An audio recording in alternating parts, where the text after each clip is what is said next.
Problem आ जाती है कहीं ना कहीं से और फिर हम डिस्कनेक्ट हो जाते हैं। बहुत ही अच्छी बात है कि कोई बैठना नहीं होगा, कोई नेट कनेक्ट नहीं देखना होगा। ठीक है जी, तो हमने बात आपसे कर दी थी स्ट्राइटेड मसल्स, इसीलिए आप इसको नॉन स्ट्राइटेड मसल्स कहते हैं। आवाज कट रही है, अभी हो सकता है सेट हो जाए, थोड़ा सा नेट प्रॉब्लम आ रहा था। मुजम्मिल भाई आवाज चेक कीजिएगा मेरी। अच्छा बेटा, तो फिर वो आवाज आपकी साइड पे कहीं कट रही है, यहाँ पर तो हमारे जो चेकर बैठे हैं वो कह रहे हैं सही आ रही है आवाज। ठीक है, तो आप अपनी साइड थोड़ी सी देख लें। कॉन्ट्रैक्शन में हम बात करते हैं कि ये they contract slowly and do not fatigue. ये कॉन्ट्रैक्शन करते हैं बड़ी आहिस्तगी से, बड़ा आराम से, और थकने का अमल या फैटिक होने का इनमें नजर नहीं आता हमें, फैटिक नहीं होते। अच्छा जी, बच्चों ने कहा कि जी कंपोजिशन से रिपीट कर दें और एक ने कहा स्ट्राइटेशन से, तो अभी हम आपके सामने कर देते हैं जी, बात को दोबारा ले आए। हम खुद भी ऐसी बात में पोजीशन में ना थोड़ी सी परेशानी हो जाती है, बात एक अच्छी सी चलते चलते जो है ना वो डिस्टर्ब हो जाती है, कंटिन्यूटी डिस्टर्ब होती है।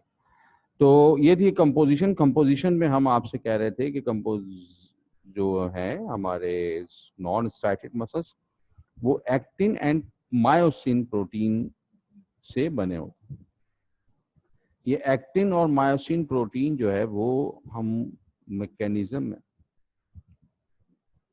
क्या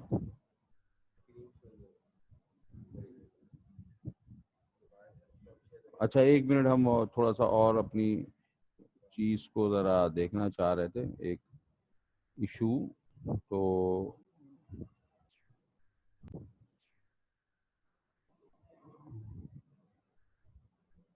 अब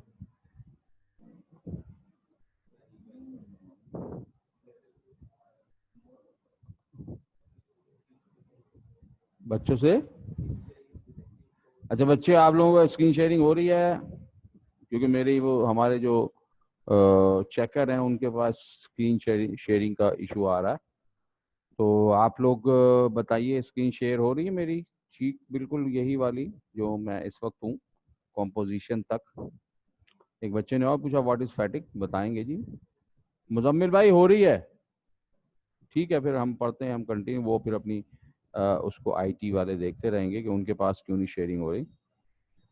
खैर, तो हम रिपीट करते हुए थोड़ा सा आपके पास चल रहे हैं जी, और हमने कहा कि जो कॉम्पोजिशन है वो एक्टिन और मायोसिन प्रोटीन के मॉलिक्यूल होते हैं। मैंने ये कहा था कि एक्टिन एक थिन फिलामेंट होता है, पतला, ठीक है ना, बारीक, और मायोसिन एक थिक प्रोटीन मॉलिक्यूल होता है, मोटा मॉलिक्यूल होता है एज कंपेयर टू एक्टिन। और इन दोनों की खासियत यहाँ जरूरी है क्या, वो ये कि ये दोनों बहुत स्ट्रॉन्ग बॉन्डिंग बनाने वाले मॉलिक्यूल्स हैं। इससे एक और मिलेगा आगे चलकर हमें स्ट्रॉन्गेस्ट, और वो ट्रोपोमिन, ट्रोपोमाइसिन। ट्रोपोमिन तो हमारा केमिकल होगा और ट्रोपोमाइसिन एक प्रोटीन होगी।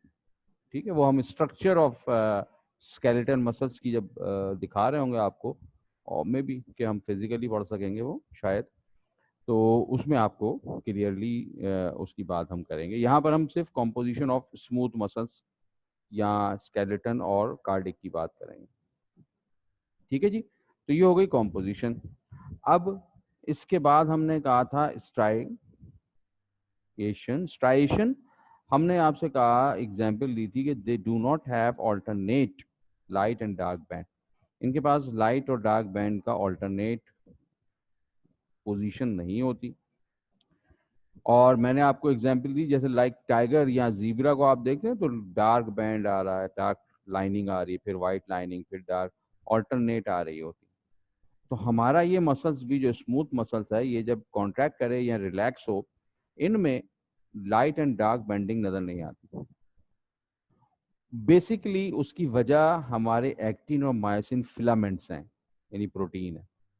लेकिन वो अभी यहाँ समझ में नहीं आएगा आपको, वो हम स्ट्रक्चर और मैकेनिज्म जब दिखा रहे होंगे ना, तो वहाँ आपको ज़रा दिखा देंगे तो ज़्यादा बेहतर रहेगा, ठीक है? क्योंकि उसके लिए फिर पूरा एक मैकेनिज्म है, और उस मैकेनिज्म के थ्रू आपको पता चलेगा कि भाई लाइट बैंड क्यों बना, डार्क बैंड क्यों बना, ठीक है? तो वो हम वहाँ मैकेनिज्म में आपके सामने रख दें। इसीलिए मैंने कहा कि ये नॉन स्ट्राइटेड मसल्स कहलाता है, गैर धारीदार, उर्दू में हम कहते हैं गैर धारीदार। इसकी कॉन्ट्रैक्शन की बात करें तो ये कॉन्ट्रैक्ट होता है आराम से, इसीलिए हमारी जो ऑर्गन्स की मूवमेंट है वो डिपेंड करती है उसकी अपनी टाइमिंग पर। मैं हार्ट को हटा के बात कर रहा हूँ, क्योंकि हार्ट के अंदर हमारे स्मूथ मसल्स जो हैं उनका रोल कुछ और है। और उसके अलावा हमारे जो लंग्स हैं, हमारे जो किडनी की आउटर कवरिंग है, स्टमक की है, डाइजेस्टिव ट्रैक की है, तो उनकी कॉन्ट्रैक्ट इतनी स्लो, स्लो से मुराद वो वाला स्लो नहीं, बहुत ही स्लो, स्लो से मुराद है एक नॉर्मल मूवमेंट जो है वो आहिस्तगी से हो रही होती है। एंड दे डू नॉट फैटिक, और ये फैटिक नहीं होता। फैटिक का मतलब होता है थक जाना। जैसे आप लोग हैं ना, थोड़ी कल या परसों की क्लास में थोड़ी ऑलमोस्ट 7:15 बजे थक गए थे मेरे ख्याल से, और राइट आने लग गए थे मेरे पास मैसेज कि सर बस कर जाएं, प्लीज़ बस कर जाएं। तो आज शायद आप एक्टिव होंगे, क्योंकि आज शायद पहली क्लास ही है, क्योंकि केमिस्ट्री आपकी सुबह हो चुकी है ना। तो बहरहाल हमारे पास जो थकना या फैटिक होना है, वही आपके मसल्स की बेस है कॉन्ट्रैक्शन और रिलैक्सेशन। कॉन्ट्रैक्ट होगा, रिलैक्स होगा, उतना ही ज़्यादा ये मूवमेंट कर रहा होगा। तो चूंकि इसकी मूवमेंट स्लो है, इसलिए थकता नहीं है। आपकी ज़िंदगी के आखिरी टाइम तक, जब तक हमारा इन्ना लिल्लाहि व इन्ना इलैहि राजिऊन नहीं होता, जब तक ये मसल्स हमारे मूवमेंट करते रहते हैं, ठीक है जी। Function definitely smooth muscles push the food through digestive tract. याद है आपको, आपने डाइजेस्टिव ट्रैक पढ़ा था फर्स्ट ईयर में, है ना, न्यूट्रिशंस के अंदर चैप्टर में, और आपने वहां पर एक मूवमेंट भी पढ़ी थी जिसका शॉर्ट क्वेश्चन भी आता है, याद है?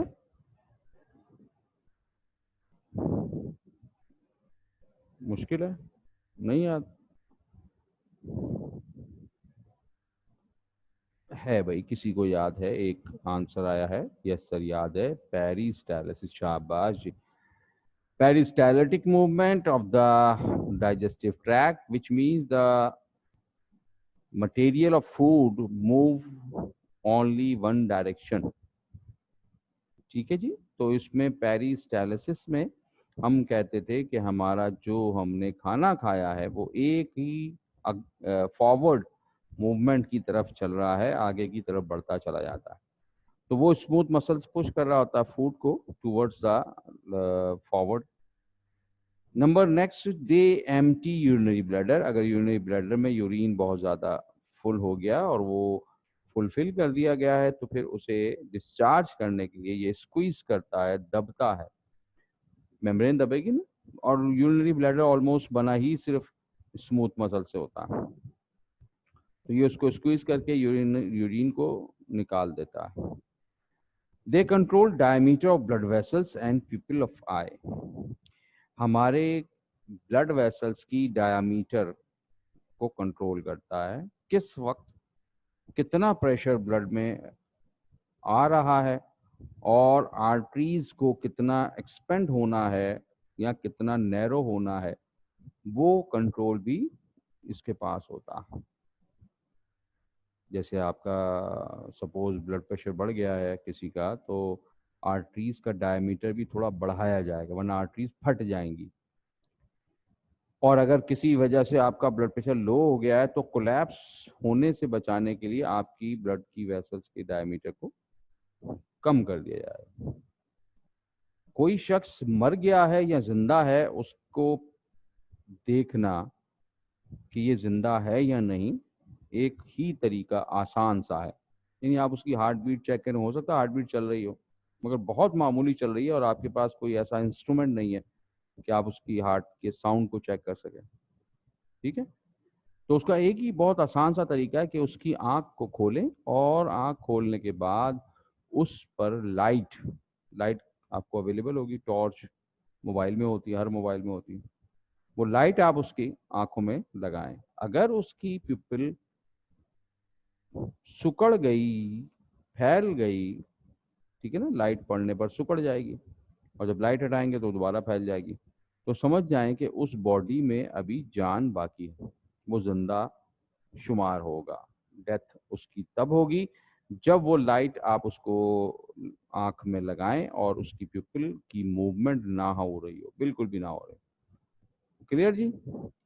तो ये भी हमारे कंट्रोल करता है। They control the erection of hairs of skin. First chapter में हमने आपको बताया था कि आपके बाल खड़े हो जाते हैं, मैमल्स के भी खड़े हो जाते हैं, सर्दियों में इरेक्ट हो जाते हैं, तो वो भी करना इसके कंट्रोल में होता है। और चूंकि ये लेयर बना रहा है स्किन में भी, तो वहाँ पे भी ये काम कर रहा है। ये हमारे पास स्मूथ मसल्स की डायग्राम, ये जैसे स्पिंडल शेप, पॉइंटेड और विद वन न्यूक्लियस ऑर्गन में हमारे पास होता है, तो वो आपको दिखाएगी। ठीक है जी। नेक्स्ट हम बात करते हैं हमारे टाइप ऑफ मसल का सेकंड टाइप, और वो है हमारा skeletal muscles. Muscles which movement is in our control. ऐसा मसल्स जिनकी कंट्रोलिंग पावर आपके अपने हाथ में है। जब दिल चाहे हाथ, पाँव, उंगली, नाक, मुंह, कान, गर्दन आप मूव करवा सकें, तो वो आपके कहलाते हैं स्केलेटल मसल्स, या हम उसे कहते हैं वॉलंटरी मसल्स। वॉलंटरी आपके अपने कंट्रोल में है। तो बिल्कुल ये उसके अपोजिट आपको करेक्टर्स नजर आएंगे। कंपैरेटिवली अगर कोई आसान पेपर बनाने वाला टीचर आपको पेपर बना दे तो उसमें ये क्वेश्चन दे देता, right the difference between skeletal and smooth muscles. लेकिन मैंने आपसे पहले कहा कि ये हमारा कुछ इस तरह से होता है कि जब कोई बहुत ही नेक टीचर आपका पेपर बना दे, ठीक है। Right the difference between smooth and skeletal muscles. अच्छा जी, तो इसकी लोकेशन कहाँ है? इसकी location, these muscle attach with the bones. आपकी सारी बोन्स के ऊपर जो गोश या मसल्स मौजूद हैं वो यही है, स्केलेटल मसल्स ही हैं। वो जो आप चिकन को खाते हैं, वो जो आप अगर मीट को खाते हैं, तो वो असल में स्केलेटल मसल्स को खा रहे हो। बहुत ज़रूरी है हमारा मीट भी, ठीक है, चिकन के अलावा।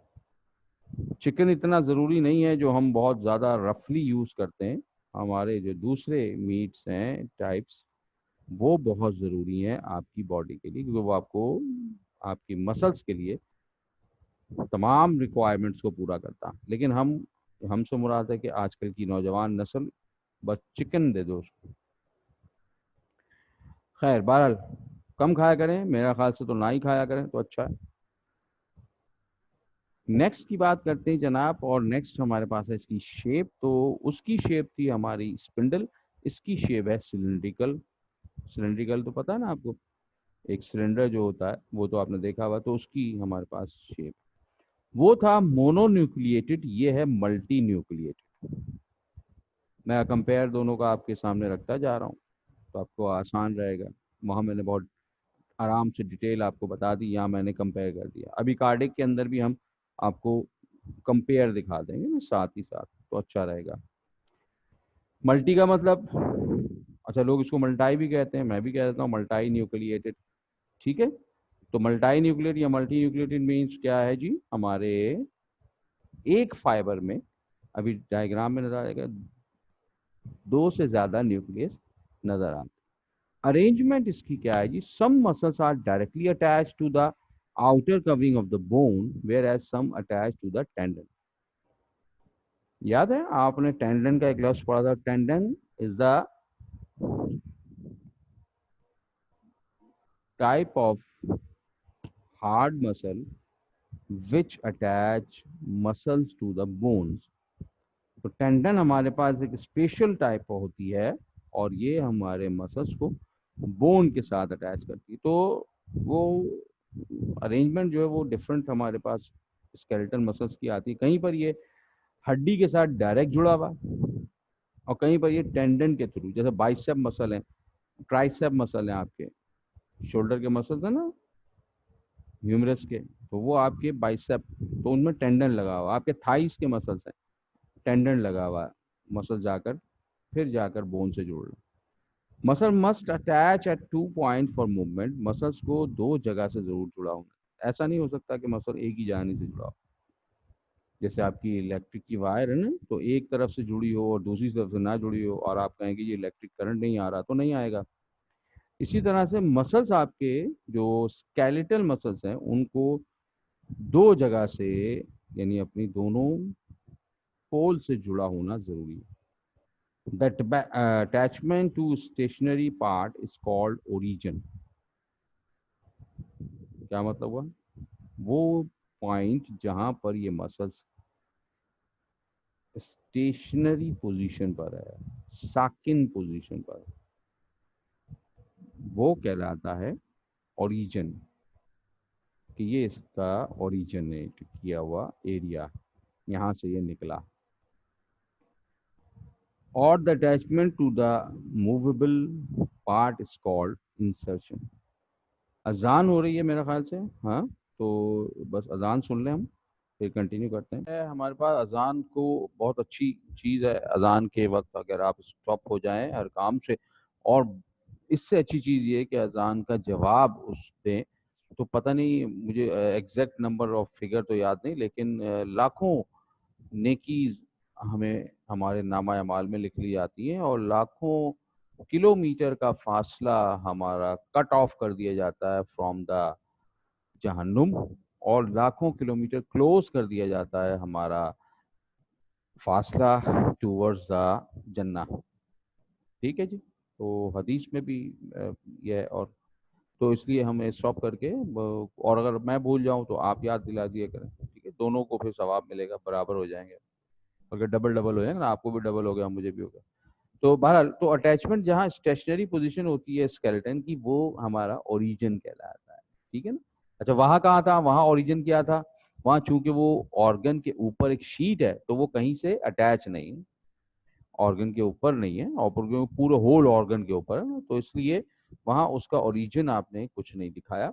यहाँ पर आप ये भी कहते हैं कि जी the attachment to the movable part is called insertion. तो जहां से ये मूवमेंट कर रहा है, कॉन्ट्रैक्ट और रिलैक्स हो रहा है, उसे हम इंसर्शन कहते हैं। ये दोनों चीजें वहां आपको नहीं मिलती। कहाँ? स्मूथ में।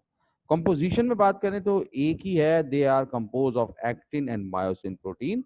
मैंने आपको बताया था, एक्टिन थिन फिलामेंट होता है प्रोटीन का, और मायोसिन थोड़ा सा थिक फिलामेंट होता है।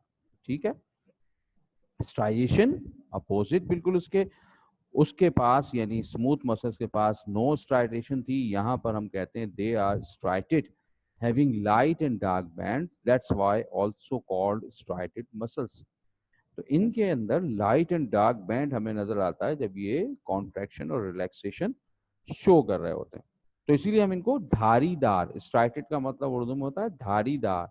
जैसे हमने कहा कि जीब्रा और टाइगर जो है वो आपको धारीदार उनकी बॉडी का स्किन नजर आ रहा है, ऐसे ही alternate light and dark band आपको नजर आएगा। ठीक है जी। कॉन्ट्रैक्शन, डेफिनेटली ये क्या करते हैं, कॉन्ट्रैक्ट हो रहे होते हैं, रिलैक्स हो रहे होते हैं, और उसकी मदद से हमारी बॉडी का जो स्केलेटल सिस्टम है उसको मूव करवा रहे होते हैं। वो पूरे ऑर्गन्स को देख रहे होते थे, चेक कर रहे होते थे, और हमारे इंटरनल ऑर्गन्स जो हैं वो उसके अंडर कंट्रोल होते। तो इसका काम आपके सामने सिर्फ और सिर्फ क्या है, मूवमेंट में मदद देना। तो आपकी जितनी भी बॉडी की उंगलियां, फिंगर्स मूव कर रही हैं, गर्दन मूव कर रहा है, पाँव मूव कर रहे हैं, जो आप अपनी मर्जी से मूव कर रहे हैं, तो वो सारी मूवमेंट हमारी इन्हीं मसल्स से हो रही। ये मसल्स जो हैं फैटिक हो जाते हैं जब बहुत ज्यादा मूवमेंट करवा दिया जाए। एक्सरसाइज करते हैं ना आप, तो आपको एक्सरसाइज करना शुरू किया आपने, 15 मिनट, 10 मिनट, आधा घंटा, 1 घंटा, मैक्सिमम कितनी देर तक आप एक्सरसाइज करते हैं, उसके बाद आपकी बॉडी थक जाती है। एक्चुअल वो क्या हुआ, वो मसल्स आपके थक गए, तो मसल्स फैटिक हो गए। तो स्ट्राइटेड मसल्स जो होते हैं, स्केलेटल मसल्स जो होते हैं, वो फैटिक हो जाते हैं, थक जाते हैं, फिर इनको रिलैक्स होना पड़ता है। ये हमारे सामने डायग्राम है, ये आप देख सकती हैं, देख सकते हैं बल्कि सभी।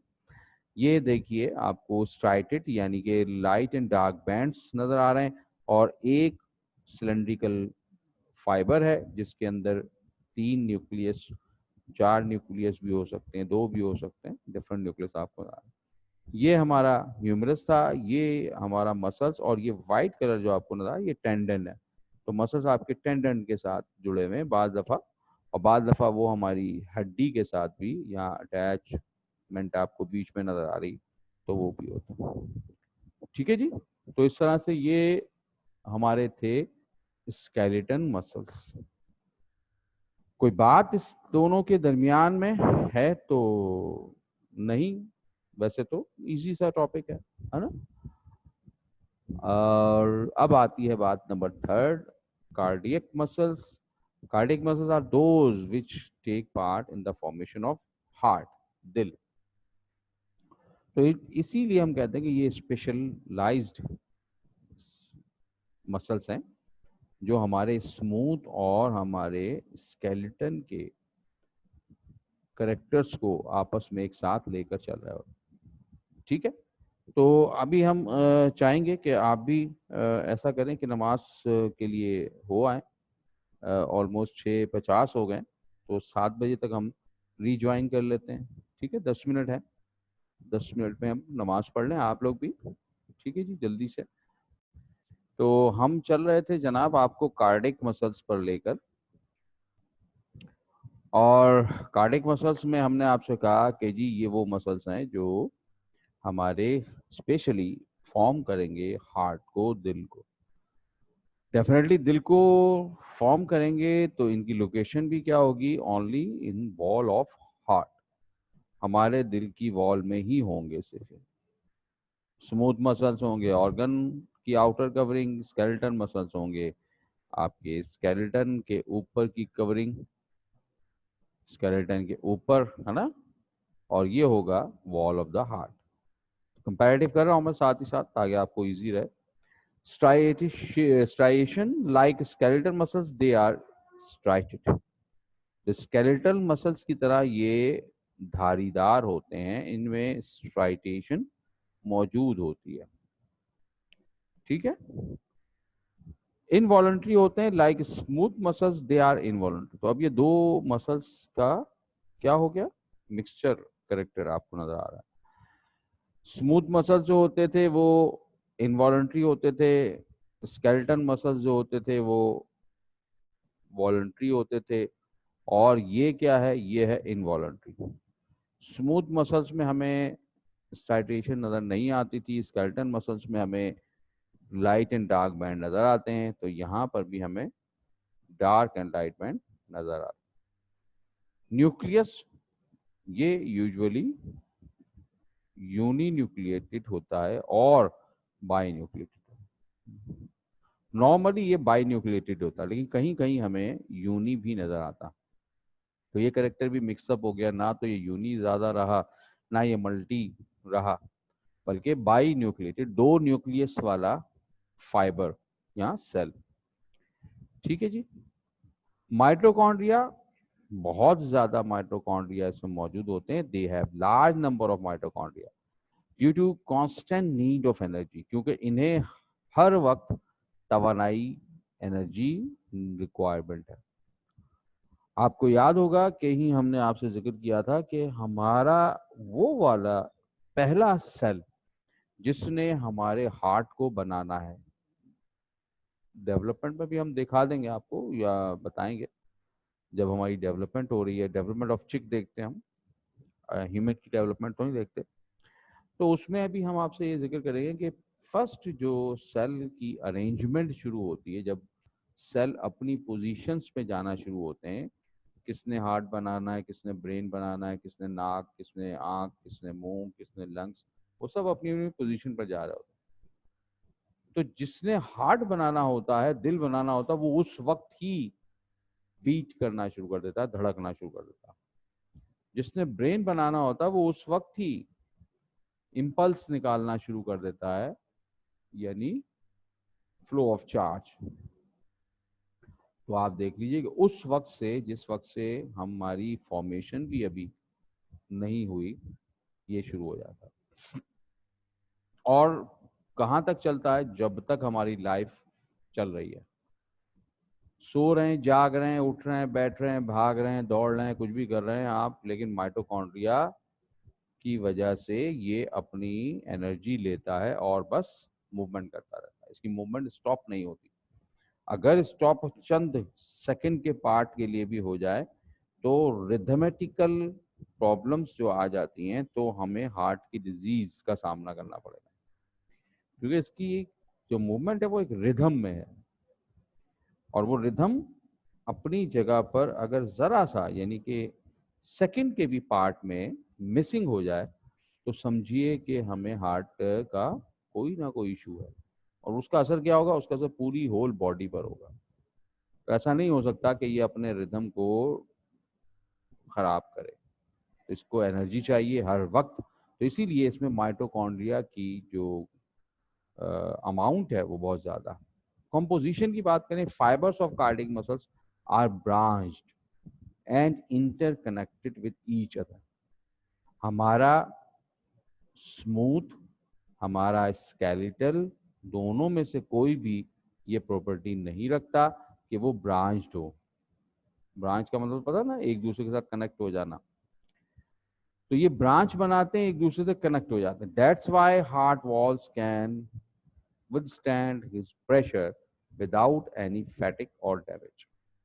तो हमारी हार्ट की जो वॉल है वो इसी करेक्टर की बेस पर फैटिक नहीं होगा, थकेगा नहीं। मैंने कहा ना, अगर जरा सी देर भी थक गया सेकंड के पार्ट में भी, तो आप भी गए, पॉसिबल है हार्ट अटैक हो जाए।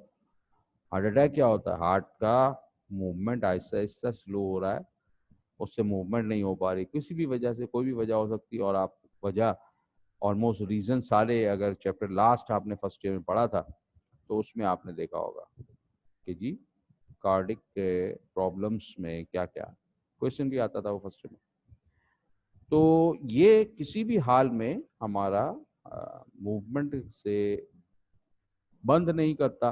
तो इसको थकना भी चाहिए था, फैटिक भी होना चाहिए था, लेकिन वजह एक तो माइटोकॉन्ड्रिया ज्यादा है तो इसको एनर्जी बहुत अच्छी मिलती है, दूसरा इंटरकनेक्ट है।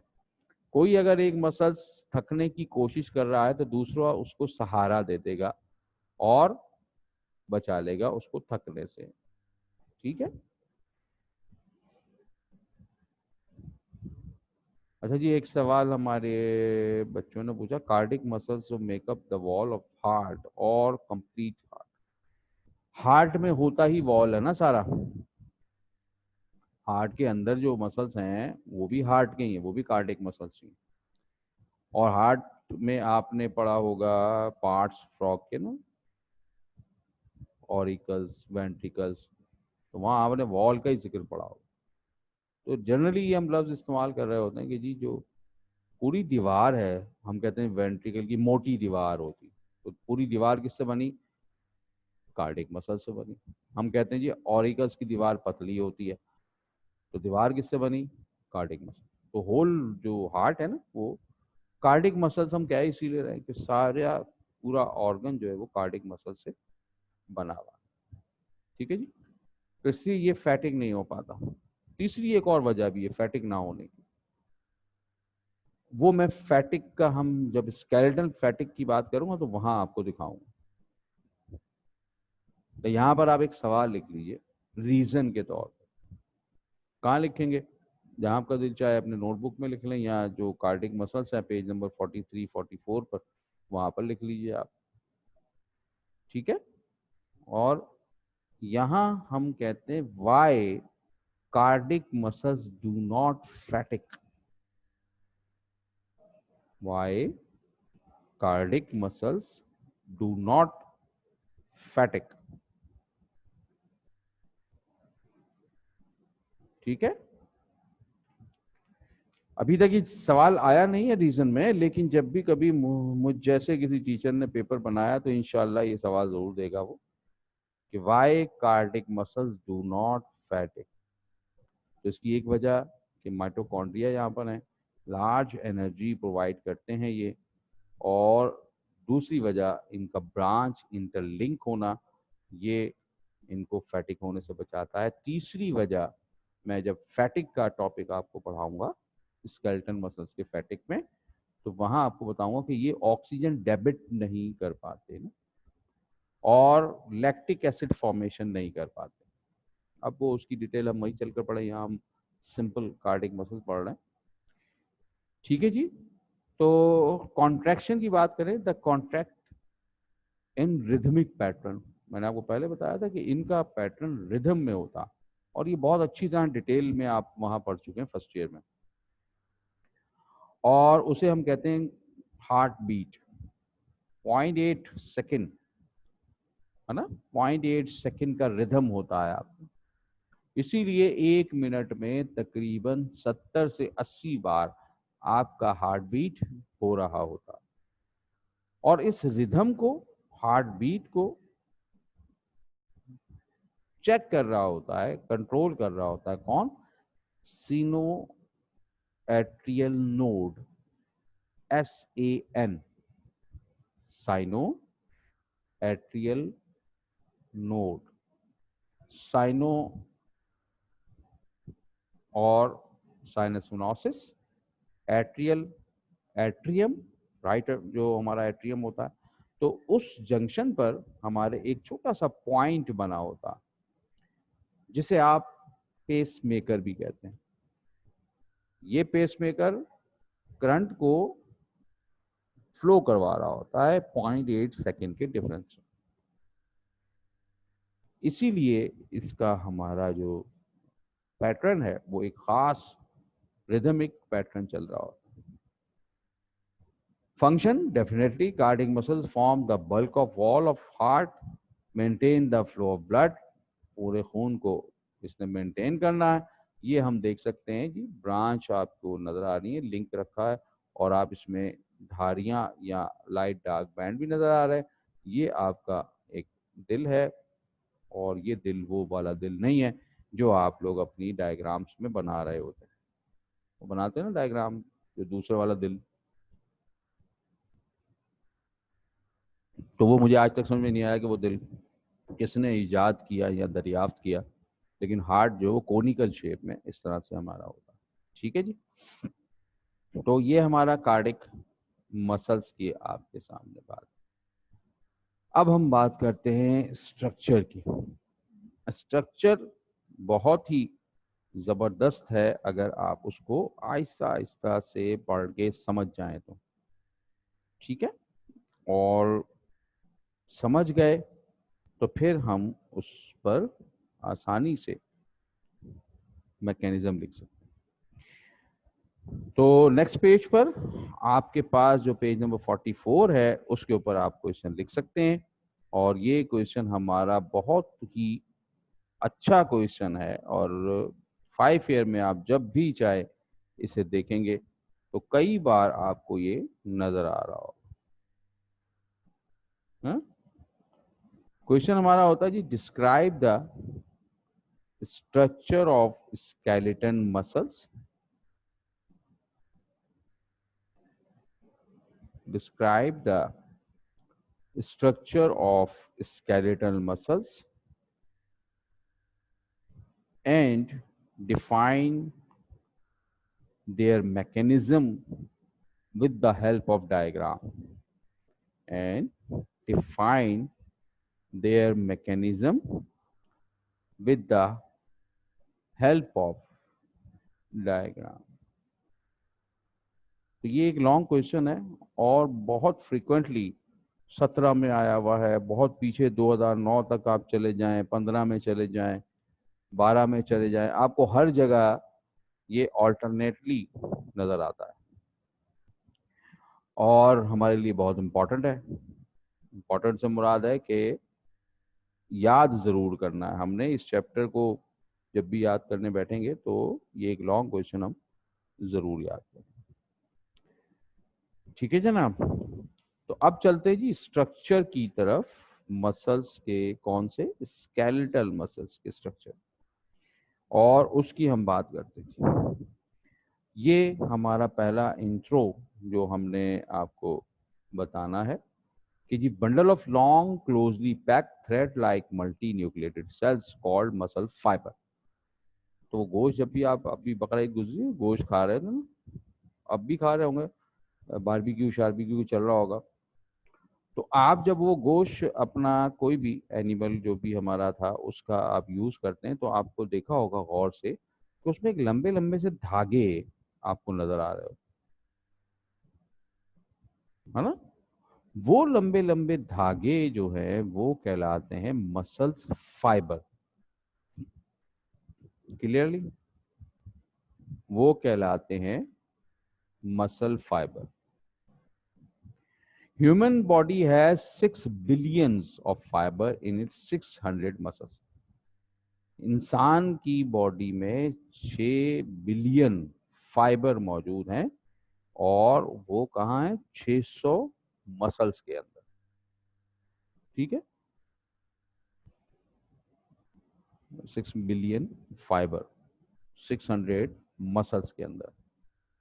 Skeletal muscles are the body's most abundant tissues, definitely, comprising about 23% of women's body and around 40% of men's body. यहाँ पर हमारे वेट का और स्ट्रक्चर ऑफ द मसल्स का डिफरेंस आया था। क्वांटिटी का डिफरेंस नहीं आता, ये याद रखिएगा।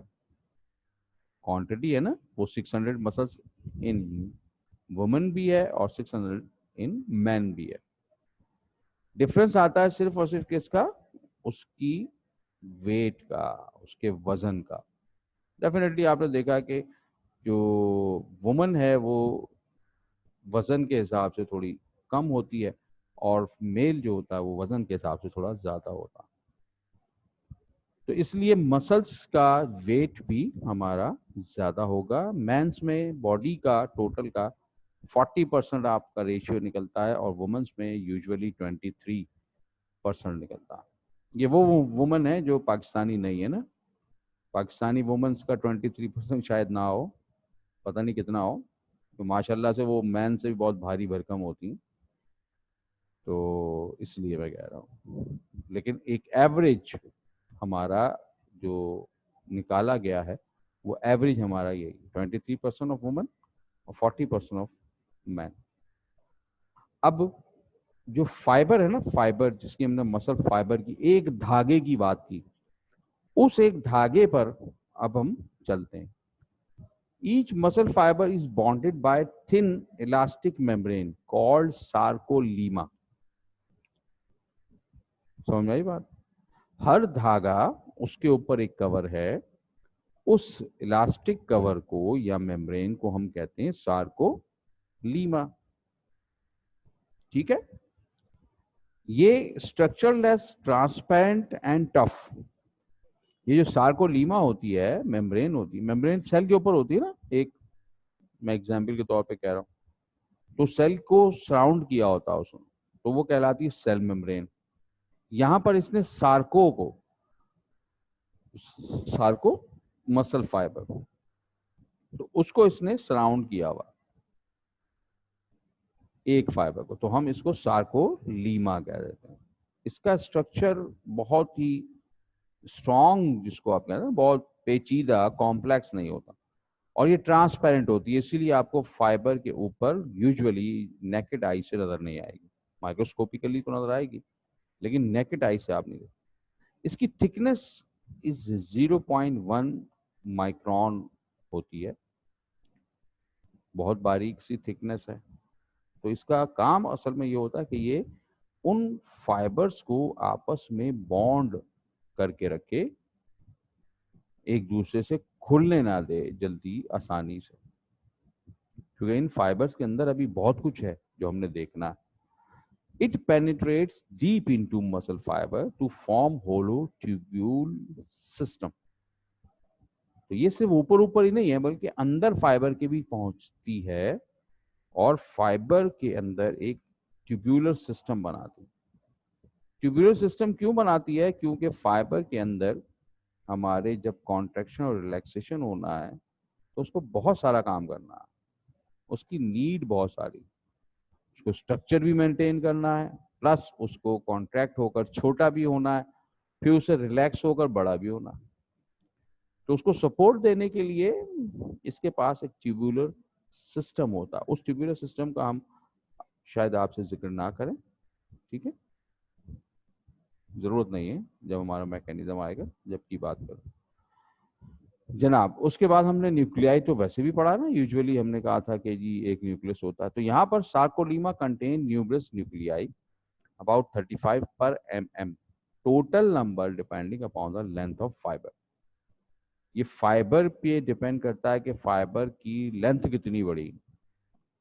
जैसे मिसाल के तौर पे आपका बाइसेप मसल ह्यूमरस का जो भी हमने देखा थोड़ी देर पहले जरा सा, तो उसके कंपैरेटिवली अगर आप अपनी फिंगर का मसल देखेंगे, जो फिंगर में 3 पीस लगे हुए हैं, 3 हड्डियां हैं, तो उन पर अलग अलग फाइबर होगा, एक फाइबर 1 2 3, तो उनकी लेंथ छोटी है, तो उनमें न्यूक्लियाई की क्वांटिटी भी कम है।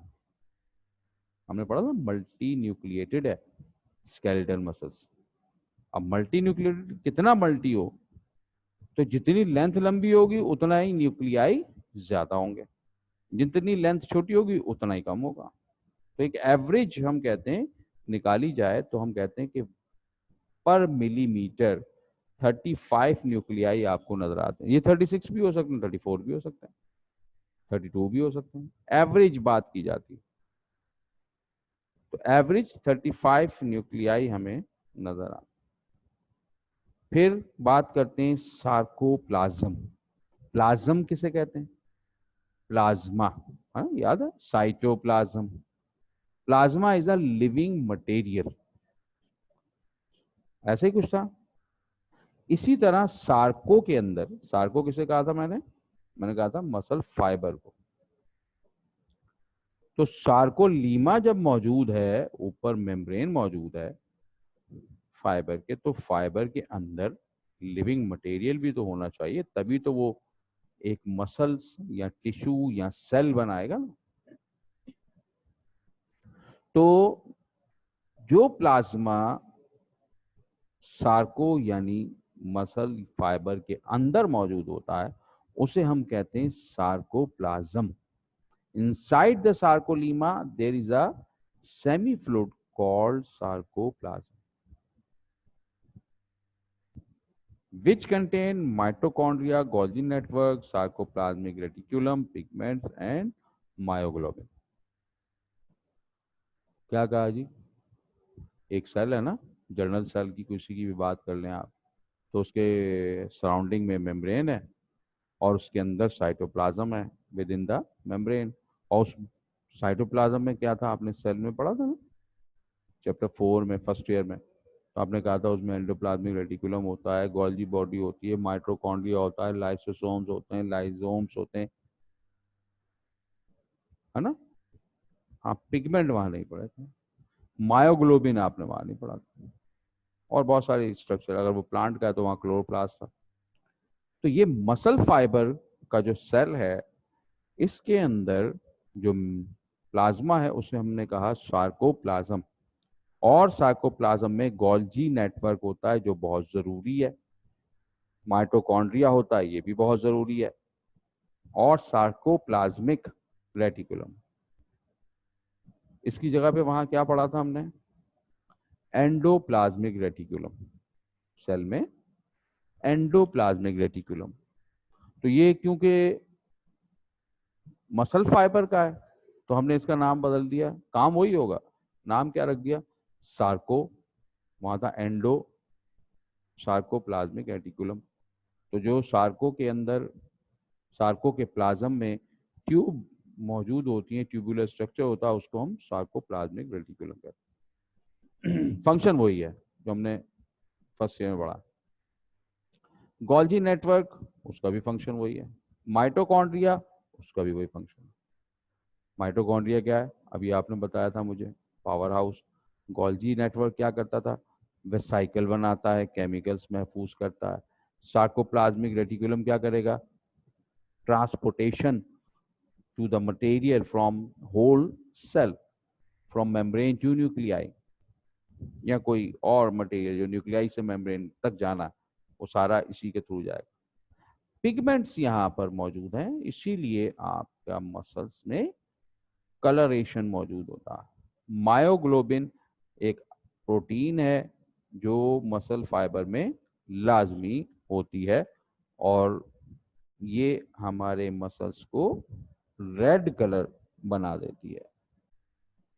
बिल्कुल जी, अभी एक बच्चे ने बोल के कहा myoglobin provide red pigment to muscles, तो मसल्स को रेड पिगमेंट कर देती है। ठीक है जी, इसका काम भी है, और हम इसका काम थोड़ा सा पढ़ चुके हैं कहीं। एक तो बात ये, मैं बार बार आप लोगों को कहता हूँ पढ़ चुके, पता नहीं आप लोगों ने पढ़ा था कि नहीं पढ़ा था कहीं किसी ने मायोग्लोबिन। 1947 की बात आपसे फिर पूछ लेता हूँ मैं, मुझ में ये आदत है थोड़ी सी ना, शायद अगर आपको अच्छी ना लगे मेरी आदत, लेकिन इसके साथ ही गुजारा करना पड़ेगा आपको। Myoglobin provide red pigment to muscles, और इन्होंने कहा जी यस हमने पढ़ा था, लेकिन ये नहीं बताया कहाँ पढ़ा था। कौन बता रहा है कि कहाँ पढ़ा था? फर्स्ट ईयर की बात हो रही है, 1947 की बात हो रही है।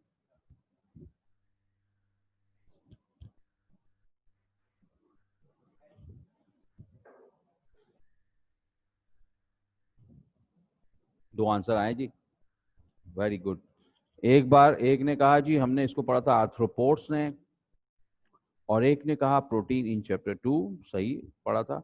आर्थ्रोपोड्स में नो होने का पढ़ा होगा ना, कि भाई मायोग्लोबिन नहीं है या ऐसा कुछ पढ़ा होगा, लेकिन जो असल चीज पूछनी थी वो इसमें नहीं है। ब्लड ऑफ फ्रॉग में हीमोग्लोबिन नहीं, वो तो हीमोग्लोबिन अलग है ना, वो ब्लड में होता है। ये मसल्स प्रोटीन कहलाती है जिसमें मायोग्लोबिन कहते हैं, जैसे प्रोटीन में उन्होंने पढ़ा। ठीक है, लेकिन एक्चुअली इसका एक क्वेश्चन पढ़ा था, वो नहीं किसी ने बताया। हाँ, रेस्पायरेशन यानी गैसियस एक्सचेंज में फर्स्ट ईयर में रोल ऑफ मायोग्लोबिन पढ़ा था आपने,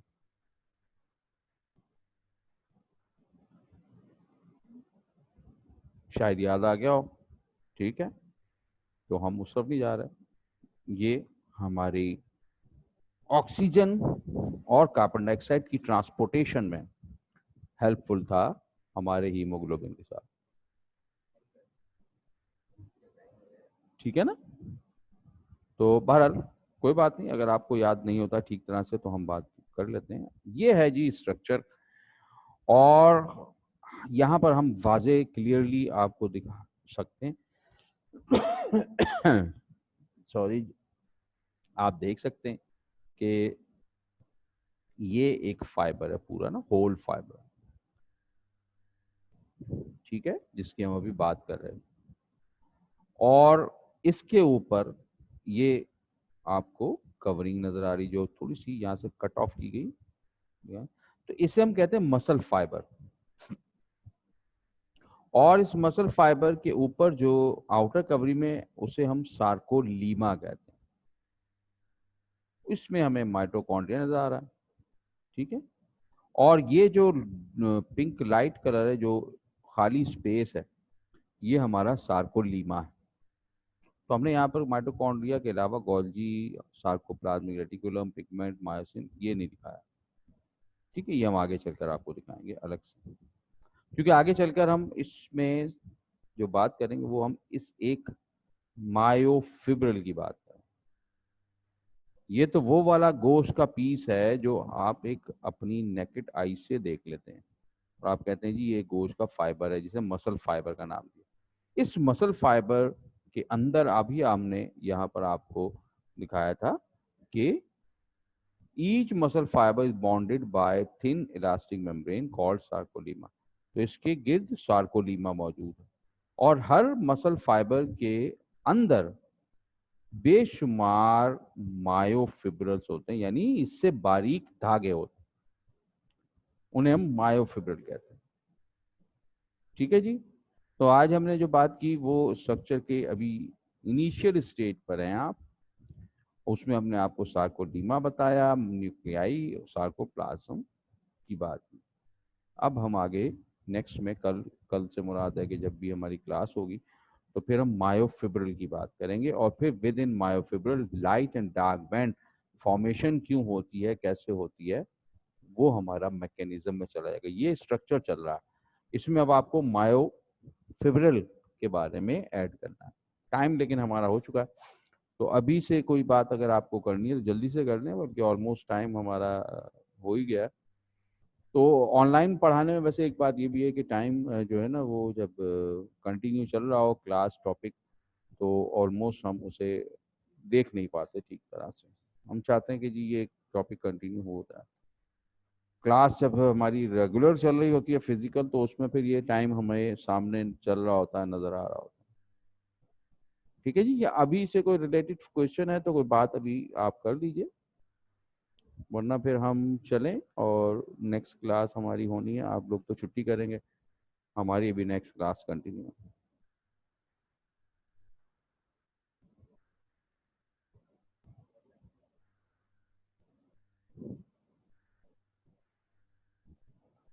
ओके जी, एक क्वेश्चन है, देखिए क्या है जी। हमारी भी क्लास है, अच्छा ओके जी, क्लास है सबकी, तो वेरी गुड।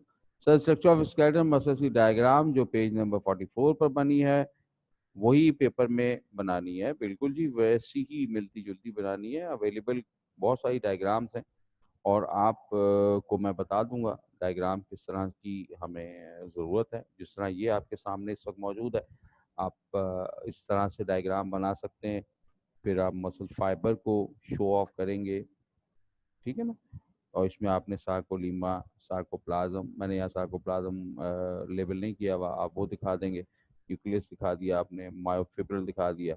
फिर मायोफिब्रिल को आप ओपन करके दिखा दें, जहाँ पर हम लाइट और डार्क बैंड के अंदर डिफरेंट जोन्स जो बनते हैं, बैंड जो बनते हैं, वो हम दिखाते हैं। वो कहलाता है हमारा सार्कोमेयर। इसके अंदर मायोफिब्रिल के अंदर सिर्फ सार्कोमेयर होता है। वो अभी हम उस तरफ नहीं जाना चाहते, तो वो मैं डायग्राम आपको थोड़ी सी एक्सप्लेन कर दूंगा, कुछ बना भी दूंगा फिजिकली जब क्लास होगी, तो उसको आप अपने लिए यूज़ कर सकते हैं। ठीक है जी, ओके। क्लास लीजिए आप भी, मैं भी क्लास लूँ, फिर मिलते हैं इंशाल्लाह। अल्लाह हाफिज़।